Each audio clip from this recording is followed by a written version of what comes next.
जब द्वापर का अंत था उस समय भगवान का कला अवतार कृष्णद्वैपायन व्यास जी का प्राकट्य हुआ। उन पास दिव्य दृष्टि थी, अपनी दिव्य दृष्टि से उन्होंने जब भविष्य में दृष्टिपात किया तो कलयुग में कुलसित प्राणों को देखकर बड़े उत्कंठ हो गए, बड़े चिंतित हो गए। क्यों? क्योंकि जो कलयुग में प्राणी का जो भाग्य वो मंद है और बुद्धि भी मंद है। मंद सुमंद मतयो मंद भाग्या रुद्रपा। कलयुग में मानव की बुद्धि भी कम है और भाग्य भी कम है। यदि किसी मानव का भाग्य कम हो, उसकी बुद्धि चतुर हो, तो वह अपनी बुद्धि के बल पर अपना जीवन निर्वाह कर सकता है। यदि बुद्धि कम है और भाग्य अच्छा है तो अपने भाग्य पर अपने जीवन निर्वाह कर सकता है, परंतु बुद्धि भी कम और भाग्य भी कम, तो उसका कल्याण कैसे हो?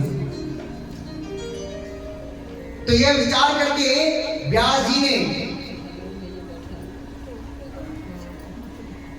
एक वेद के 4 भाग कर दिए। क्यों? क्योंकि जो वेदों की भाषा बड़ी क्लिष्ट है और कलयुग में मानव की बुद्धि बड़ी मंद है,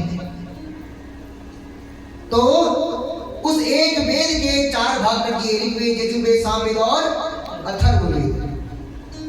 परंतु अभी भी मन को संतोष नहीं हुआ। क्यों? क्योंकि जो वेदों की भाषा बड़ी क्लिष्ट है, बड़ी कठिन है, हर कोई वेदों को नहीं पढ़ सकता। वेदों की भाषा बड़ी क्लिष्ट है। हरि ओम विभ्राट रहद्वत सौम्यम मध्वायुधनपता भविरुतम। बड़ी क्लिष्ट है वेदों की भाषा, इससे संतोष नहीं हुआ तो पंचम वेद महाभारत का निरूपण कर दिया, जिनमें 4 वेदों में जिनकी गति नहीं है वह महाभारत का अध्ययन करके वेदों के सारे ज्ञान को प्राप्त कर सकते हैं। परंतु कलयुग में देखो कैसा प्रभाव है, मानव की बुद्धि कैसी है बताए। कलयुग में क्या कहते हैं बताए? अभी क्या कहते हैं कि अपने घर में महाभारत की किताब पुस्तक नहीं रखनी चाहिए। क्यों? क्योंकि घर में यदि महाभारत की पुस्तक रखोगे तो घर में भी देखिए कितनी सूक्ष्म दृष्टि है कलयुग की, जबकि उस महाभारत में सारे वेदों का सार सन्निहित है। परंतु कलयुग में मानव की बुद्धि बड़ी कलुषित है।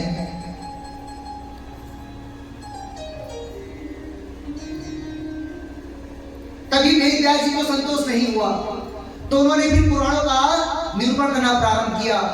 एक पुराण लिखा, 2, 3, 4, देखते देखते 17 पुराण लिख डाले, परंतु अभी भी मन को संतोष नहीं हुआ। विचार कर रहे थे कि अभी तक मेरे मन को संतोष नहीं मिला, आखिर कमी क्या है? विचार कर ही रहे थे कि नारद जी आ गए। नारद जी को देखे, उनके चरणों को वंदन किया। नारद जी ने पूछ लिया, रे व्यास जी आपका मुखमंडल चिंताग्रस्त क्यों है? क्या चिंता सता रही है? तो उन्होंने अपना सारा वृतांत सुना दिया और कहते हैं, नारद जी मुझे अभी भी संतोष नहीं हो रहा, कलयुषित प्राणों का किस प्रकार कल्याण होगा? कृपया करके मेरे इस असंतोष को आप बताइए कि किस प्रकार उनका कल्याण हो सकता है, मैं क्या करूं? मैंने एक वेद के 4 भाग कर दिए, पंचम वेद महाभारत को लिख दिया, 17 पुराण लिख दिए, फिर भी मन को असंतोष है, आखिर कमी क्या है? तो नारद जी कहते हैं कि हे व्यास जी, आपने पुराणों को लिखा, वेदों को लिखा, वेदों की व्याख्या की, आपने उसमें केवल ज्ञान ही बताया है कि ऐसा करने से ऐसा होता है, वैसा करने से वैसा होता है, ये औषधि खा लोगे तो इस औषधि से ये रोग दूर हो जाता है, ऐसा टोटका कर लोगे तो ऐसा हो जाता है। तो केवल आपने ज्ञान की बातें की हैं, आपने भगवान के गुणान गान नहीं गाए, भगवान के चरित्रों का आपने वर्णन नहीं किया है। और भक्त जब तक भगवान के चरित्र को नहीं सुनता है तब तक उसका मन नहीं लगाता है, तब तक उसका मन संतोष नहीं पा पाता है।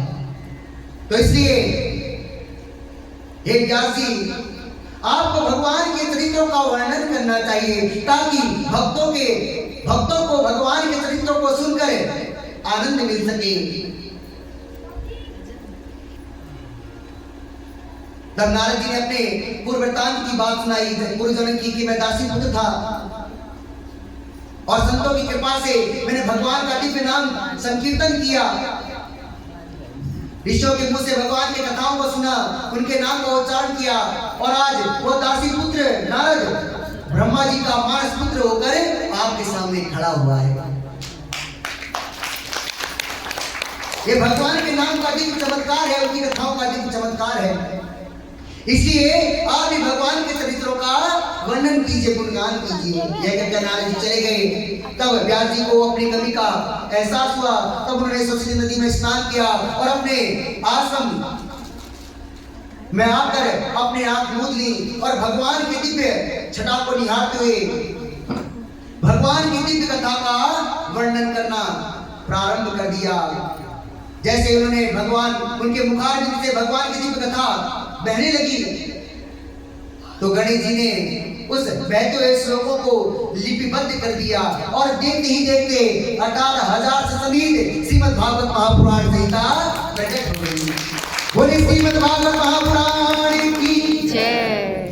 और समय आने पर श्री वेद व्यास जी ने अपने पुत्र सुखदेव जी को इसका अध्ययन कराया और सुखदेव जी ने समय आने पर परिचित को इसका उपदेश किया और परिचित के माध्यम से सब ऋषिगणों ने इसका श्रीमद् भागवत जी का श्रवण किया।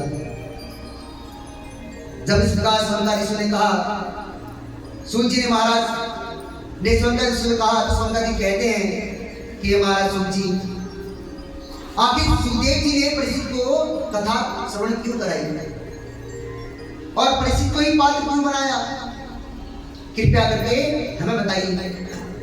क्यों? क्योंकि जो सुखदेव जी हमने सुना है कि वह दो गौदोहन काल से ज्यादा कहीं टिकते नहीं है,